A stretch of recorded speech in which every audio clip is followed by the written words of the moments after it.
The storm howled across the barren landscape of Rex, No, a planet deemed utterly inhospitable by every known species in the Galactic Council. Acid rain pelted the rocky ground, carving deep grooves into the surface over time. The air, thick with toxic fumes, was a death sentence to any unprotected life form. Violent seismic tremors shook the terrain at unpredictable intervals, and jagged lightning strikes turned the sky into a chaotic web of energy. It was a place where no civilization had ever endured, where colonization was nothing short of suicide. At least, that was the official report. A scientist adjusted the filtration unit on his environmental suit, his multiple eyes blinking in disbelief at the readings from his scanner. The ship's descent through the atmosphere had been rough, as expected, but what lay before him was not expected at all. He and his research team had landed on what should have been a barren wasteland, yet the scanner clearly indicated structures, heat signatures, and power sources where there should be none. "This is impossible," muttered another scientist in his team, his elongated fingers flicking through the scanner's data. "There were no colonies recorded here. We would have detected any attempts to settle this planet years ago. There's no way anyone survived out here." Had no answer. He simply gestured toward the ridge ahead. "We'll see for ourselves." They crested the rocky outcrop, and the sight below made breath catch in his throat. There, in the middle of a valley surrounded by jagged cliffs, stood a human settlement. Not a struggling outpost, not a doomed experiment, but a thriving, functioning colony.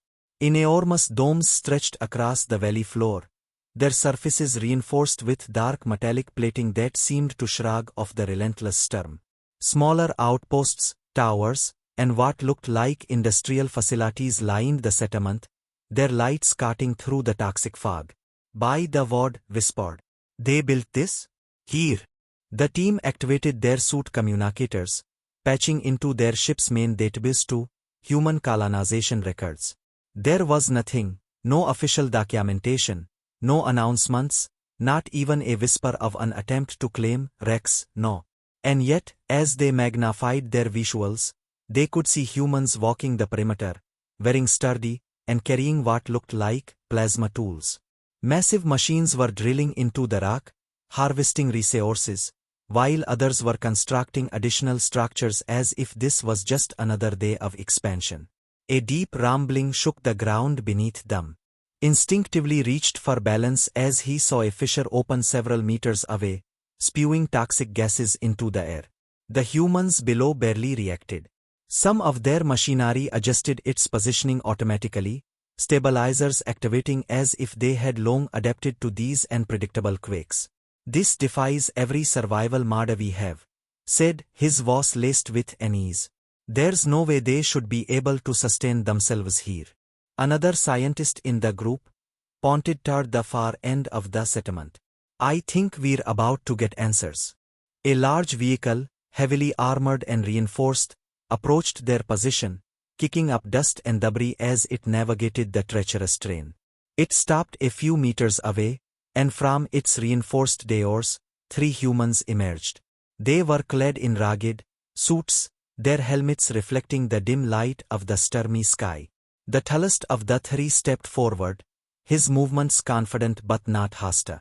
He pressed a button on his device, and a voice crackled through their translators.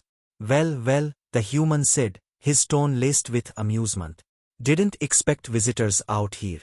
Galactic Council types, huh?" He tilted his head slightly. "Came to see if we were dead yet." Took a careful step forward, trying to process the situation. Why are you here?" he finally asked, struggling to keep the disbelief out of his voice. "This planet is uninhabitable. No species has ever survived under these conditions."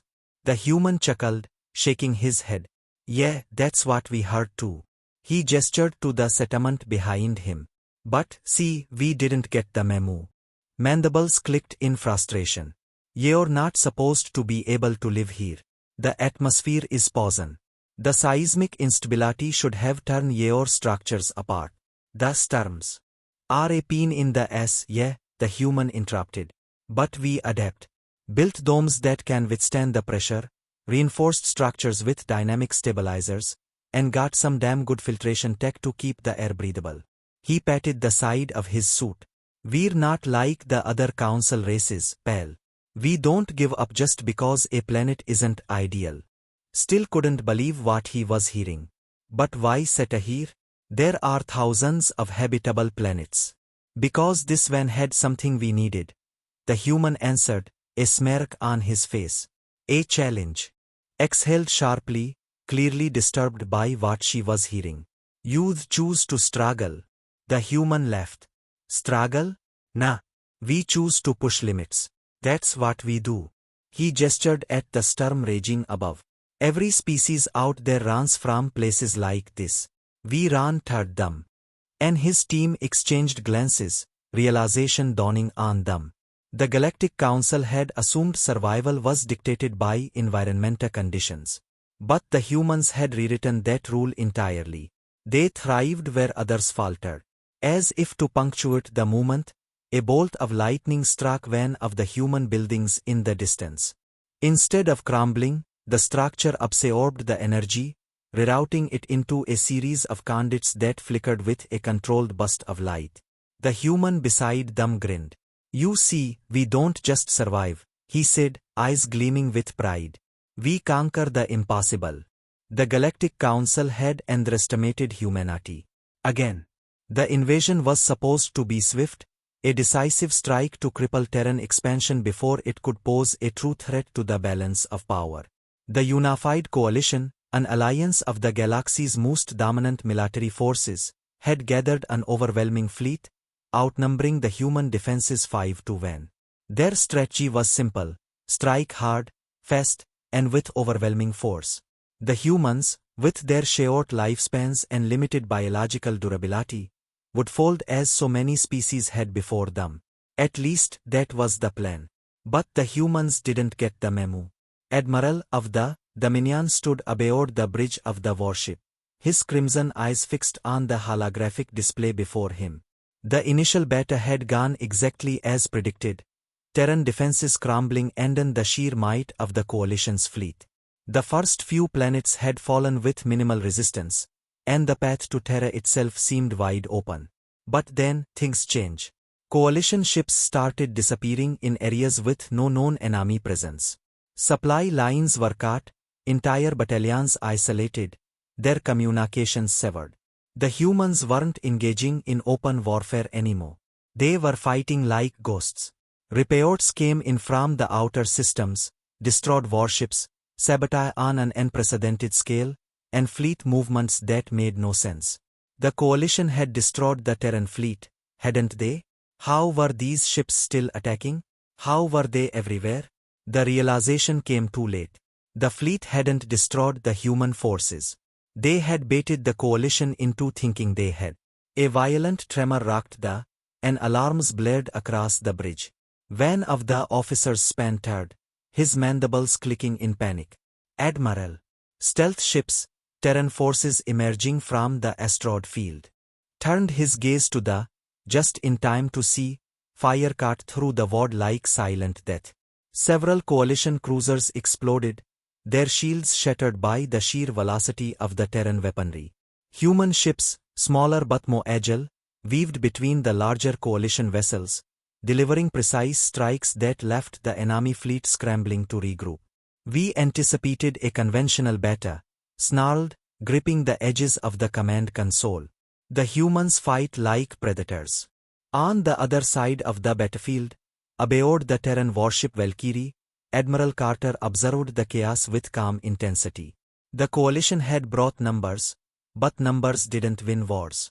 Adaptability did. Resourcefulness did. Humanity had spent centuries fighting against odds that should have crushed them, against nature, against their own history, against a universe that seemed determined to test their limits. They weren't about to lose now. They're scattering, her tactical officer noted. They don't know how to counter decentralized assaults. Carter smirked. Of course they don't. They fight wars the old way. We fight our way. She tapped the command panel. Execute Firestorm Protocol. Full electronic warfare activation. Across the battlefield, the coalition's ships suddenly found themselves blind. Communications jammed. Targeting systems scrambled. Weapons refused to lock on. The word of peace turned against them as human ships maneuvered through the chaos with precision, striking before vanishing into the debris fields. On the horror deepened. We've lost guidance systems. Our fleet is. A massive explosion tore through another command vessel, and then another. The humans were cutting through them, turning their technological superiority into a weakness. The coalition relied on coordination, on rigid command structures. Humanity exploited that dependence, turning the battlefield into a chaotic storm of misdirection, ambushes, and relentless pressure. Turned to his remaining officers. Withdraw. We must regroup. The order came too late. More explosions, more sudden, brutal strikes. Ships that had dominated the skies above a dozen species now fell one by one. The unified coalition had come expecting a war of might. Instead, they found themselves trapped in a war of survival. Back on the Valkyrie, Carter leaned back in her command chair as the last of the enemy fleet attempted to retreat. They'll be back, her first officer said. Carter nodded. Let them come. She watched as Terran ships moved into position, cutting off escape routes, ensuring that not even a retreat would be clean for their enemies. The coalition had thought they could break humanity. Instead, they had taught humanity exactly how they fought, and given them every reason to never let this happen again. As the last enemy cruiser was engulfed in fire, Carter exhaled, her voice calm but firm. Send a message to the council. Her officer nodded.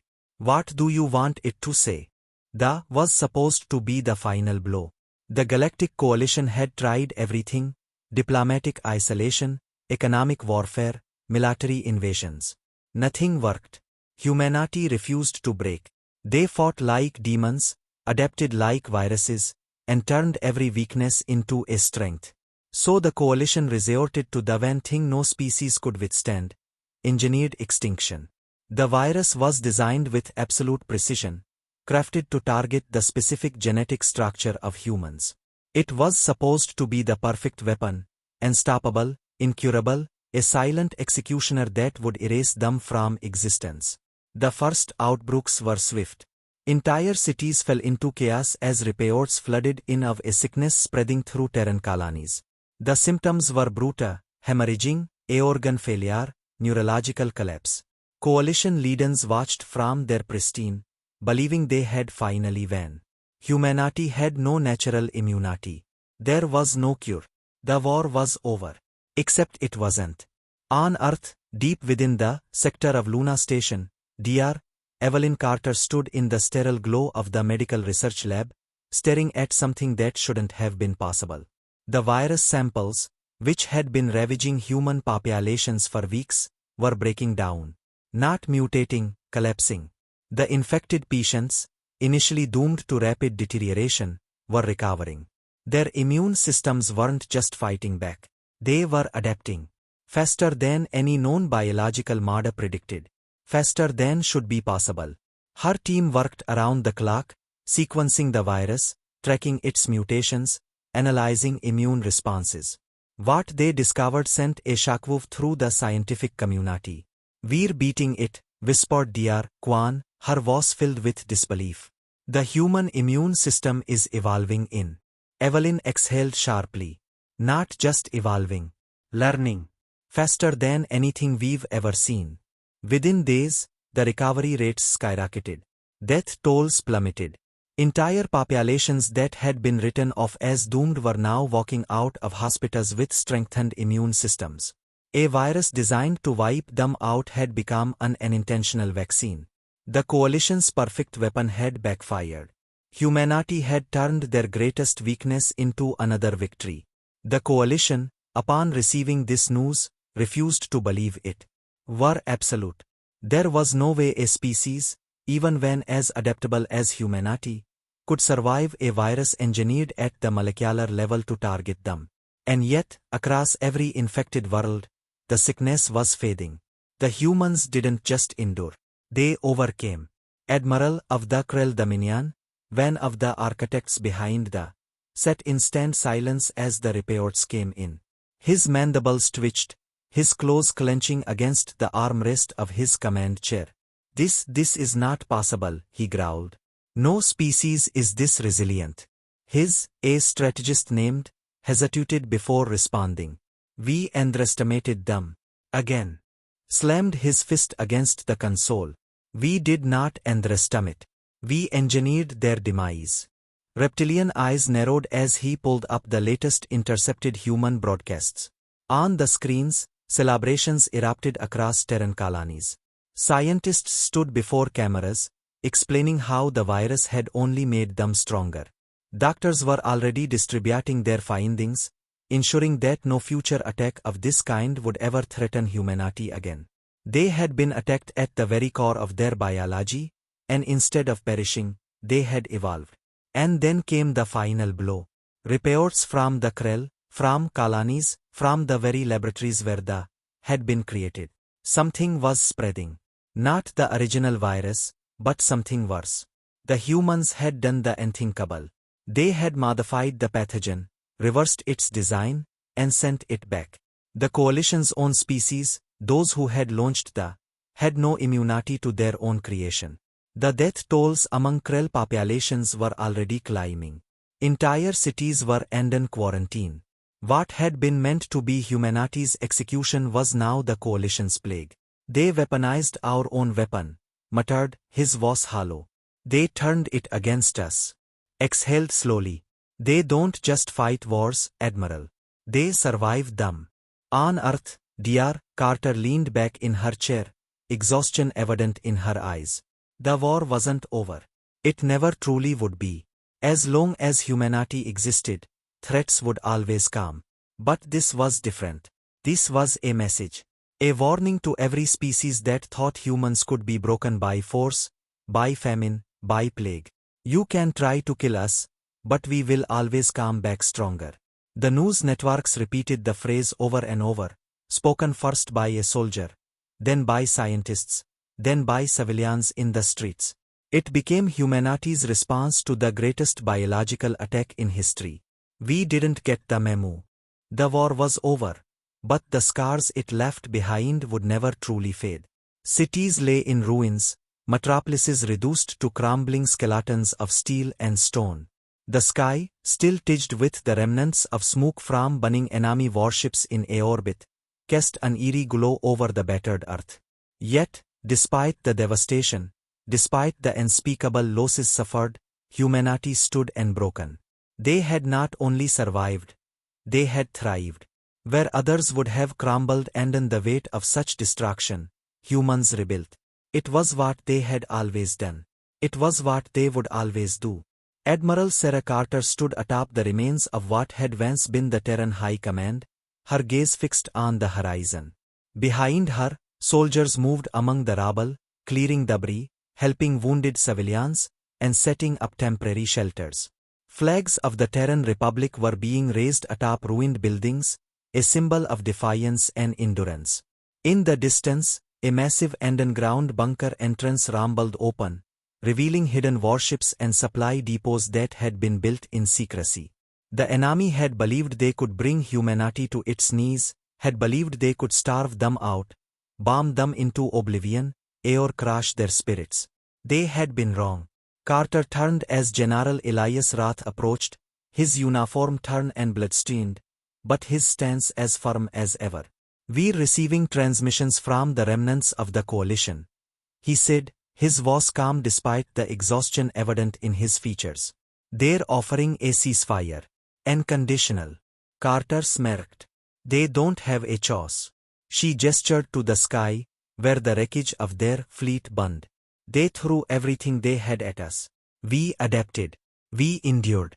And now, we decide how this ends." Across the ruined city, civilians emerged from underground shelters, faces lined with exhaustion but filled with determination.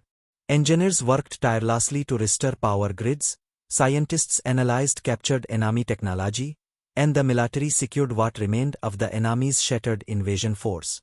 There were no victory parades, no grand celebrations, just the quiet, relentless push forward. The only victory that mattered was survival. And humanity had won.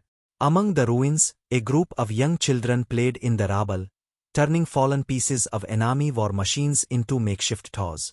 A young boy held up a shattered alien helmet, pretending to be a warrior of the Terran Republic. His laughter echoed through the broken streets, a defiant sound in the aftermath of so much destruction. His mother watched from a distance, tears in her eyes, not of sorrow, but of hope. Humanity's future had been secured, not just for this generation, but for every one that followed. At the edge of the battlefield, a captured coalition officer knelt, his frame damaged from the fight. His four eyes flickered with confusion as he observed the humans. He had expected them to celebrate, to revel in their victory like so many other species had done before. Instead, they worked, they built, they planned for the future. And for the first time, true fear gripped him, not for his own fate, but for the realization that the Galactic Coalition had made a mistake. The humans had been tested in fire and had come out stronger. They had been underestimated, seen as a species too young, too reckless, too chaotic to be a true power in the galaxy. But chaos had given them strength. Recklessness had made them adaptable. And now, there was no stopping them. Deep within the underground bunkers, scientists and military strategists gathered around holographic displays of the galaxy. The war had been defensive, but the time for defense was over. Humanity had learned a painful lesson. So long as they remained a vulnerable power, others would come. There would always be another enemy, another coalition, another empire that saw them as weak. That would never happen again. Carter looked down at the transmission logs from the coalition, her fingers hovering over the console. The ceasefire was a formality. The enemy had no choice. But peace on their terms was no longer enough. She turned to her officers, her voice quiet but firm. Begin preparations for the expansion initiative. We're not waiting for the next war to come to us. Humanity had not just survived. They had evolved. Where others faltered, they thrived. And now, they were ready to claim their place among the stars, not as victims, not as refugees, but as a force to be reckoned with. The war was over. But for humanity, the real future had just begun.